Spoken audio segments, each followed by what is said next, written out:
माह अप्रैल में एक डॉक्टर साहब हैं, डॉक्टर प्रवीण शर्मा जी, फिजिशियन है और उनकी क्लिनिक है।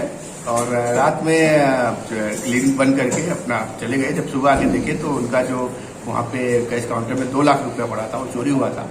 बाकी चीज़ें भी उसमें शटर वगैरह उसमें डैमेज हुआ था और उसमें सीसी कैमरा भी लगा था। तो काफ़ी प्रयास के बाद भी उस घटना उस समय नहीं खुल पाई थी, लेकिन फिर भी इस घटना पर हमारी टीम लगी रही और इसका खुलासा हुआ है। और इसमें इस घटना का अगर मेन मुलजिम देखा जाए तो खुद इनका एक एम्प्लॉय था जो इनकी क्लिनिक में काम करता था और उसने ही इस घटना को अपने 2 अन्य साथियों से मिलकर अंजाम दिया था। 2 लाख रुपए उसमें पूरा चोरी हुआ था। उसमें 25,000 की बरामदगी हुई है इनसे और एक फ़ोन खरीद लिया था उससे, उन्हीं पैसों से, वो भी बरामद हुआ है और ये तीनों को गिरफ्तार कर जेल भेजा गया। सर, किस प्रकार से इसकी जानकारी हुई कि जिस बंदे ने चोरी की है वो दुकान पे ही है रहने वाला, किस प्रकार? ये उस पर इनके यहाँ जो काम करता था जिसपे डाउट था थोड़ा सा, पुलिस ने पूछताछ की भी थी। उसके बाद 1-1.5 महीने बाद उसने इनके यहाँ काम छोड़ दिया, लेकिन पुलिस का पे शक था, सर्विलांस में था, अन्य सर्विलांस था वो हमारे, और उसी में कुछ बातें आई जिसने कहीं पर इस घटना का जिक्र किया अपने साथियों में। उसी आधार पर जब इसको गिरफ्तार किया गया और इसके साथियों को, तो इसने पूरा अपना जुर्म कबूल किया। सर, पुलिस टीम को कितना इनाम दिया है? पुलिस टीम को वरिष्ठ पुलिस अधीक्षक द्वारा 15,000 रुपये का इनाम दिया गया। इस पूरी टीम आपराधिक इतिहास है पहला अभी इसके बारे में और छानबीन की जा रही है कि इसके और किस थाने में मुकदमे है, उसके बारे में छानबीन होगा। इसकी तहे मन से धन्यवाद देना चाहता हूँ। इसमें हमारे SSP sir Shri doctor Vipin Tanda, हमारे SP city sir Rajesh ji, हमारे एसओ सर अवनीश गौतम जी, हमारे जो वहाँ पे एसआई हैं सुभाष जी, इसके अलावा एसओ जी के अमरदीप और आपके कमल कौशिक जी, इन सब का बहुत बड़ा योगदान रहा। सबसे बड़ा योगदान सर ने खुद पर्सनल इंटरेस्ट लेके इस पे कार्रवाई करने के लिए सारी चीज़ों को मैनेज किया। इसमें मेरे यहाँ जो ये लड़का काम करता था, इसने 2 महीने पहले एक चाबी बना ली थी जिसके द्वारा ये प्लान कर रहा था कि किस दिन पैसे रहे तो उस दिन ये इसको काम करके निकल जाए। बाई चांस पेमेंट होना था उस दिन दवाइयों का, तो पेमेंट की लड़की छोड़ के चली गई। रात को इसने ताला खोल के गांव से बुलाया और बुलाने के बाद इसने ये इस काम को अंजाम दिया। जो मैं सबसे बड़ी खास बात ये कहना चाहता हूँ, इसमें पूरी टीम, सर्विलेंस टीम हो, चाहे सर की टीम हो, चाहे बाकी पूरे जिले की पुलिस ने बहुत ही कोशिश करी और इतना ब्लाइंड केस को खोल के मेरे ऊपर एक बहुत बड़ा एहसास किया। इसमें जितने भी लोग टीम में इन्वॉल्व थे, मैं IMA की तरफ से 25,000 रुपये एक इनाम के तौर पर देना चाहता हूँ।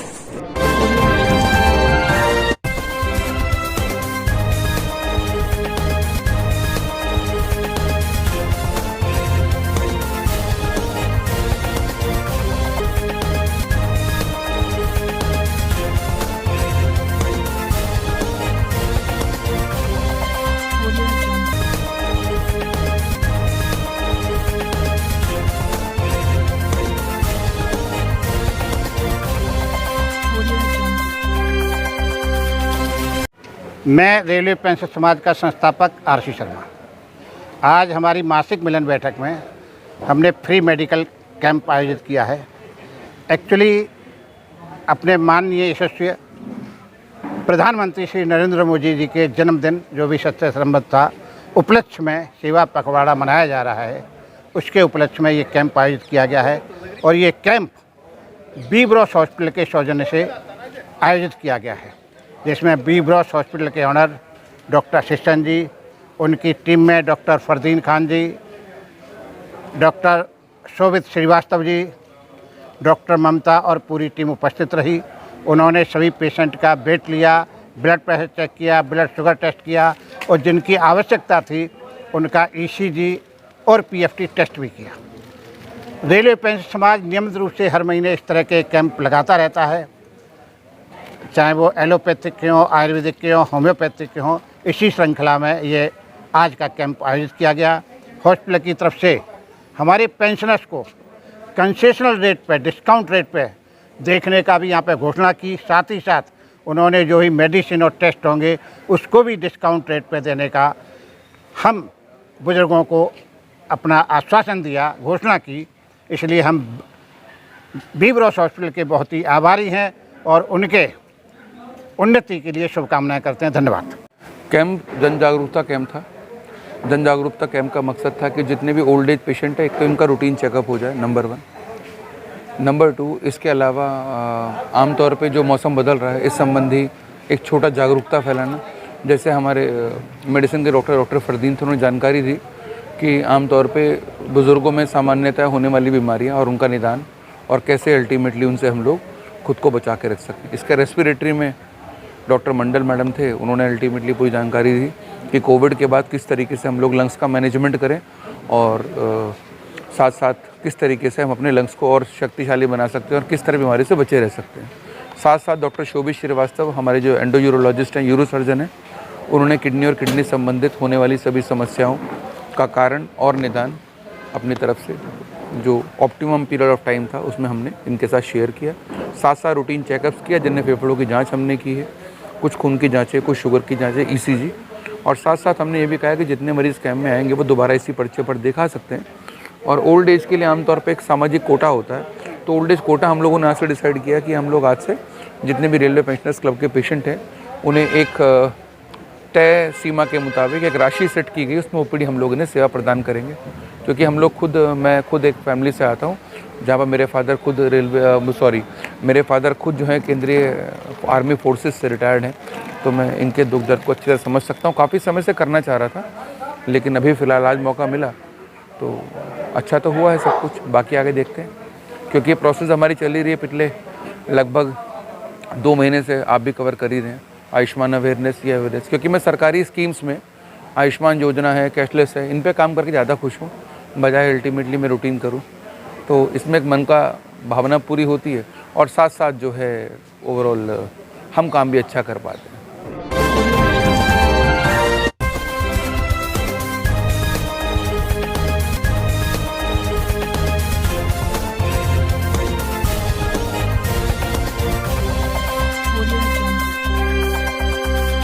मेरा नाम मोहर सिंह है, मैं विधायक रह चुका हूँ, बीजेपी मेरी पार्टी है। ये ग्राम घोगिरेकी के कुछ व्यक्ति मेरे पास आए थे कि हमारा जो बरसात का पानी है उसकी निकासी नहीं हो रही और वो लोगों को घरों में घुस गया है, उसकी निकासी होनी ज़रूरी है। ये बात मैंने ADM-E सहारनपुर को बताई तो उन्होंने प्रार्थना पत्र पर इन गाँव वालों के आदेश कर दिए BDO बलिया खेड़ी को। पानी की निकासी निश्चित रूप से होनी ज़रूरी है, समझे जी। ये गांव के भले लोग हैं और कुछ निकासी में जो बाधक आ रहे हैं लोग, उनके बारे में भी बताया और कि कुछ लोग इसमें बाधक बने हुए हैं, इसका समायोजन होना बहुत ज़रूरी है। और अगर नाली बनी तो 50,000 से 1 लाख रुपए लगभग खर्च हो जाएगा।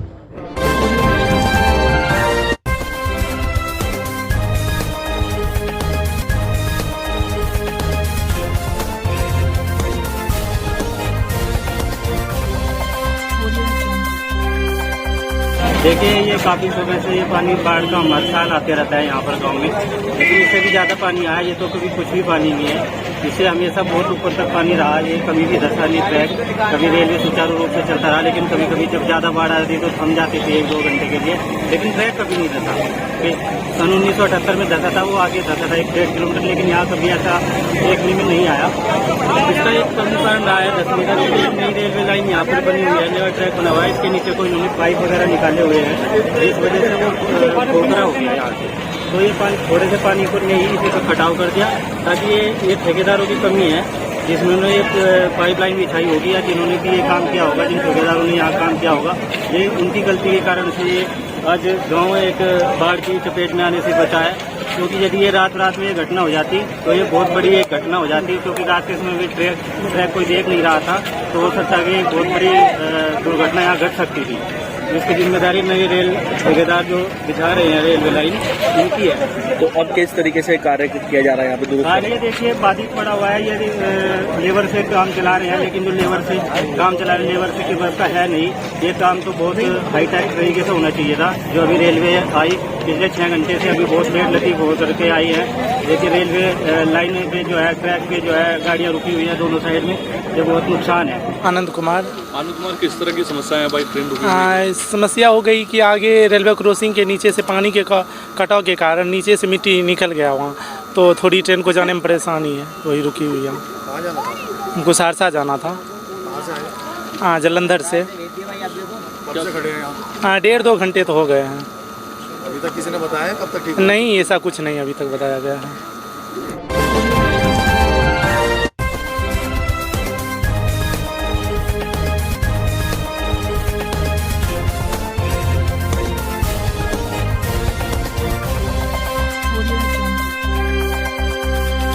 आज श्रद्धेय निर्भय पाल जी शर्मा, जो मेरे साथ उत्तर प्रदेश की विधानसभा में विधायक रहे, जिन्होंने समाज सेवा में अपने कीर्तिमान स्थापित किए थे, आज उनकी 75वीं जन्म जयंती के अवसर पर मैं यहाँ पर था। उनका व्यक्तित्व और उनसे जो मेरे संबंध थे वो एक आत्मिक थे, और सौभाग्य से उन संबंधों को आगे बढ़ाने का काम हमारे प्रिय श्री राघव लखनपाल जी ने किया। यहाँ पर आकर मुझे प्रसन्नता हुई जब मेरे लोगों के मन में उनके प्रति आदर, सम्मान, उनके ना रहने के 22 वर्ष बाद भी उनके प्रति इतना लगाव देखा। ऐसे लोग जो समाज की सेवा करके अधूरी सेवा छोड़कर चले जाते हैं, उनकी कमी हमेशा खलती है।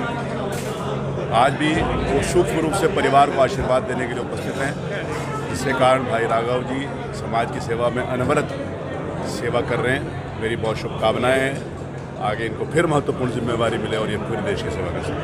धन्यवाद।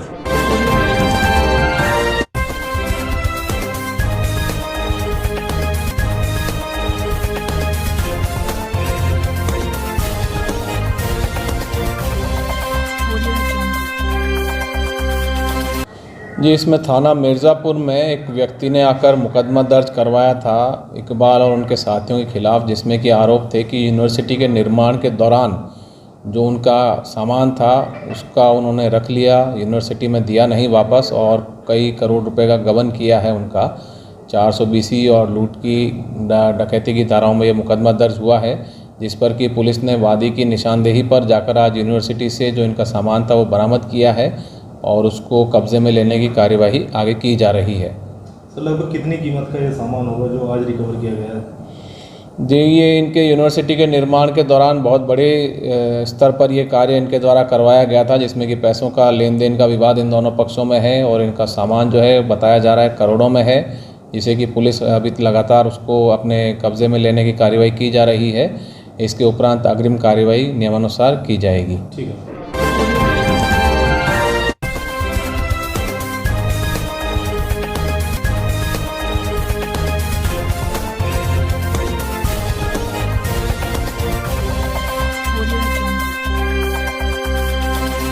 वरिष्ठ पुलिस अधीक्षक सहारनपुर श्री विपिन टाडा जी के निर्देशन में आज सदर बाज़ार पुलिस के जो SHO हैं उनके नेतृत्व में एक बाइक चोरी गैंग का खुलासा हुआ है, और इसमें 6 अभियुक्तों को पकड़ा गया है, जिनसे हमें 6 वाहन सुपर स्प्लेंडर, बुलेट और दूसरी जो मोटरसाइकिल्स हैं वो बरामद की हैं।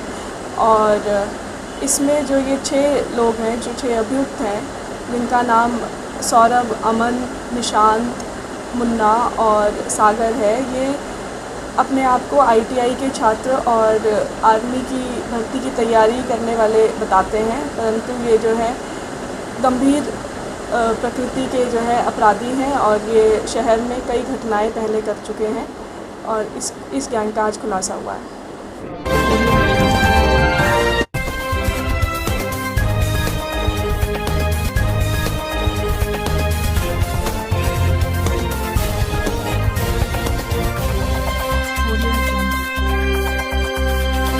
मेरा नाम डॉक्टर अशोक मलिक, मैं भारतीय किसान यूनियन वर्मा का राष्ट्रीय प्रवक्ता हूं, और आज हम 16 सूत्रीय ज्ञापन माननीय मुख्यमंत्री के नाम संबोधित है और जिलाधिकारी माध्यम के द्वारा दिया गया है। सहारनपुर से हमारी मुख्य मांग है पश्चिमी उत्तर प्रदेश का गठन हो जाए तो सारी समस्याओं का समाधान हो जाए। अब पश्चिमी उत्तर प्रदेश राजस्व 80% देता है, पूर्व का क्षेत्र 20% है, और वो 20% वाले खा रहे हैं 20% वाले खाते हैं, गुराते हैं। विकास हमारा हो नहीं रहा है, तमाम सारा विकास का आपका जो पूरा क्षेत्र में लगा कर रहा है, इसलिए हमारा पश्चिमी उत्तर प्रदेश का गठन होना चाहिए।